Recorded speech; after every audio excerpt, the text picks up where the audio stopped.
Hi friends, எல்லாருக்கும் வணக்கம். உங்கள் எல்லோரையும் நம்ம சேனலுக்கு வரவேற்கிறேன். ஒரு நீண்ட இடைவேளைக்கு அப்புறம் மீண்டும் உங்களை இந்த சேனல் மூலமாக சந்திக்கிறதுல ரொம்ப சந்தோஷம். இன்றைக்கி இந்த வீடியோவில் பெங்களூர் களிமண்ணால் செய்யப்பட்ட நகைகளை பற்றி தான் பார்க்க போகிறோம். இது களிமண்ணால் செய்யப்பட்ட தோடுக்காக செய்யப்பட்ட ஒரு பீடு. இதுக்கு பின்னாடி ஸ்டெட் பேஸ்ன்னு சொல்லி ஒரு இதை நம்ம பேஸ்ட் பண்ணிட்டோம்னா தோடு போட்டுக்கலாம். அதுக்கு அடுத்தது சின்ன சின்ன பால்ஸ் கம்பி சொருவி செஞ்சு காய வச்சுருக்கேன். அப்புறம் கழுத்து அந்த டாலர் இது உடஞ்சிருக்கு. இது மறுபடியும் நம்ம ரீயூஸ் பண்ண முடியும். பச்சை களிமண்ணாக இருக்கிறதுனால நம்ம தண்ணியில் இது பண்ணி ரீயூஸ் பண்ணிக்கலாம். இது இன்னொரு மாடல் டாலர். மற்றபடி பீட்ஸ் இது டாலர் கூட சைடில் பீட்ஸ் போய் சேர்க்கறதுக்காக செஞ்சு வச்சுருக்கு. இதெல்லாம் இப்போ என்ன பண்ணணும்னா நம்ம சுட்டுட்டு பேக்கிங் அப்படின்னு சொல்லி ஒரு ப்ராசஸ் இருக்குது. அது மூலமாக நம்ம அதாவது நெல் உமி அல்லது மரத்தூள் அதை வச்சு அதை சுட்டு எடுக்கும்போது நல்லா கருப்பாக வந்துடும். இந்த சுட்ட களிமண் நகை கீழே விழுந்தாலும் உடையாது. ஒரு சிலர் பச்சை மண் அப்படியே கலர் பண்ணுவாங்க. பட் சுட்டு நம்ம பண்ணும்போது கீழே விழுந்தாலும் உடையாது, நல்ல ஒரு ஷைனிங் கிடைக்கும். கொஞ்சம் வெயிட் குறைஞ்ச மாதிரி இருக்கும்.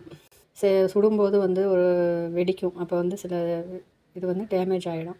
இது எல்லாம் செஞ்சு முடித்து பெயிண்ட் அடித்து வச்சாச்சு. இது ஃபஸ்ட்டு ப்ளைன் ஜிமிக்கி, அதுக்கடுத்தது இந்த பால்ஸ் எல்லாம் செட் பண்ண ஜிமிக்கி, அதுக்கடுத்தது கட் ஒர்க் மாதிரி இருக்கக்கூடிய ஜிமிக்கி. இது ஒரு மாடல்.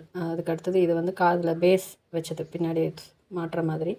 அது மேலே இருக்கிறதெல்லாம் ஹூக்கு மாட்டுற மாதிரி இருந்தது. இது பேஸ் தோடு மாதிரி உள்ள பின்னாடி மாட்டிக்கலாம், சொரையோடு இருக்கும். அதுக்கடுத்தது இது பார்த்திங்கன்னா சும்மா சிம்பிள் டிசைன்ஸு, ரெகுலர் யூஸ்க்கு வேர் பண்ணுற மாதிரியான சிம்பிள் டிசைன்ஸு.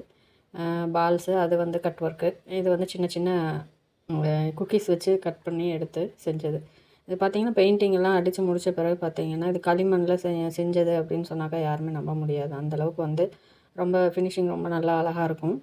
ட்ரெஸ்ஸுக்கு மேட்சாக அந்தந்த கலருக்கு தகுந்த மாதிரி போட்டாக்கா ரொம்ப நல்லாயிருக்கும். இது டாலரோட ஸ்டெட்டு இந்த மாதிரியான மாடல்ஸ் செஞ்சது. இது ஒரு பீக்காக்கு. இது ஒரு நெக்லஸ் டைப்பில் செஞ்சது. இது பிரேஸ்லெட்டு, ஸ்டெட்டு ப்ளஸ் டாலரோடு இருந்தது. அடுத்ததாக ஒரு மாங்காய் மாடல், அதுக்கு அடுத்தது இன்னொரு மயில் மாடல். வீடியோ பிடிச்சிருந்ததுன்னா லைக் பண்ணுங்கள், சப்ஸ்கிரைப் பண்ணுங்கள், ஃப்ரெண்ட்ஸ் அண்ட் ரிலேட்டிவ்ஸ்க்கு ஷேர் பண்ணுங்கள். வீடியோ பற்றின கருத்துக்களை கமெண்ட் பாக்ஸில் பதிவு பண்ணுங்கள். மீண்டும் அடுத்த வீடியோவில் சந்திக்கலாம். பாய். தேங்க்ஸ் ஃபார் வாட்சிங்.